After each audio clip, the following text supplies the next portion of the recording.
ધારી ધારીને જુઓ છો કાકીમાં? રામ, હવે મને લાગે છે કે મારો દીકરો જવાન થઈ ગયો છે. એટલે મને લાગે છે કે તને છટ પરણાવી દેવો જોઈએ. પરણવાનું મારે? અરે જાઓ જાઓ, આપણે તો પરણવાનો પ્રોગ્રામ કેન્સલ છે કાકીમાં. કેમ? અરે કોણ આવી લપમાં પડે?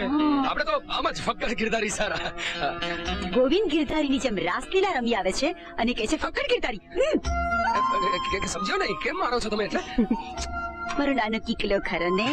નાનો નાનો એકદમ નાનો. આ ચાંદલો કોનો છે? ચાંદો કોનો છે? આ ચાંદો કોનો છે? હું તને પૂછું છું કોનો છે? હા, ક્યાંકથી આવતા જતા ઉડતા ઉડતા આવીને ચોટી ગયો છે ચાંદો.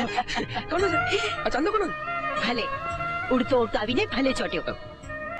જેમ આજે ચાંદલો ચોટાડી આવ્યો તેમ ચાંદલા વાળીને પણ લેતો આવજે. ચાંદલા વાળીને કાકીમાં?